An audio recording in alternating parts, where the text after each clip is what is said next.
later. So please, as the last speaker of the night, huge round of applause for Shawna Urbanski.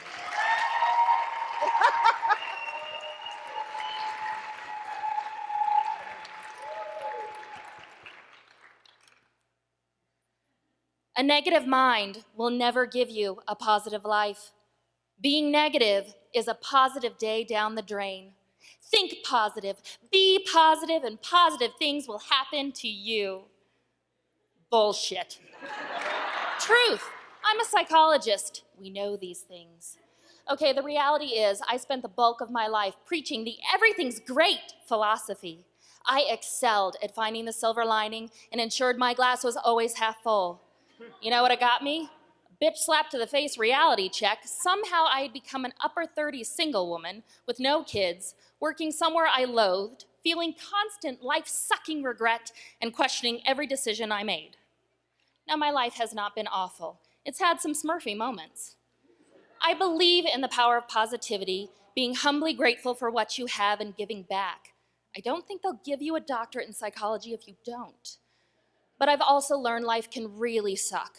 And when you ignore this, you wake up one day and realize you're spending all of your energy just trying to survive and none to live. When I was 25, the most beautiful person I will ever know died. For 2.5 years prior to this, I helplessly watched my best friend, the person who gave me life, losing hers to ALS.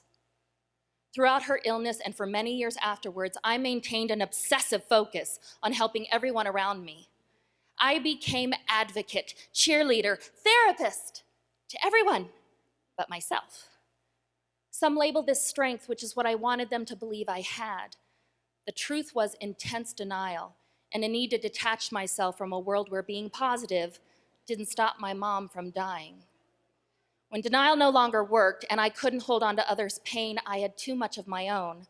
What landed was a burning rage, an all-encompassing bitterness, which culminated in feeling so lost and utterly alone. And the cherry on top was the growing belief the universe had nothing better to do than to fuck with me. That life was always going to suck, was never going to get any better, so just sit back and enjoy the shit show. I was an emotional wreck. I kept desperately trying to believe things would get better, but with every new disappointment, I leapt further down the rabbit hole. Needless to say, this wasn't working, especially with my job. How was I supposed to support others' hope when having none of my own? Being Little Miss Sunshine, things happen for a reason, didn't work. And being my whole life is a dark room, one big dark room, was exhausting. But I didn't know how to be. Both sides made up who I was because of my lived experience. And I wasn't willing to let go of either aspect because if I did, I felt like I was invalidating myself. So came the challenge of finding a middle ground, a place where optimism and pessimism united and created a glittery rainbow, twistedly morbid masterpiece. A place where pity parties were okay, and it was okay to sometimes not be okay, while still believing in positive affirmations, hopeless romance, and knowing that life is beautiful. A place where I could be a positively negative person. Now you might be wondering, what the hell is the point of this talk? The point is this: life contains light and dark, and we can choose to live our lives in black or white or gray at any given time. When we focus all our energy only on one side, we're ignoring a part of life, and we're missing the big picture. As humans, we are fabulously beautiful and metal-twisting ugly. At any given moment, we can offer tear-jerking, hallmark kindness and life-shattering, you didn't need your heart beating, did you? Pain. But as humans, we can walk with arms wide open and embrace the shitty misery. Noticing the crap while smelling the roses lets us appreciate the purpose of both. You can't have roses without crap. It's a fertilizer. Yes, it stinks and it's messy, but without it, there is no beauty.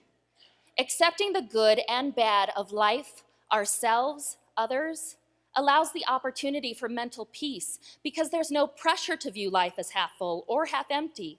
Life just is. And because it is what it is, we choose what becomes of it. If you want to experience happiness, live it. If you're in a sad place, be sad. But if you're struggling to get out, get help. I did. So I encourage any of you feeling pressured to choose sides, take a leap in believing in the beautiful misery of life.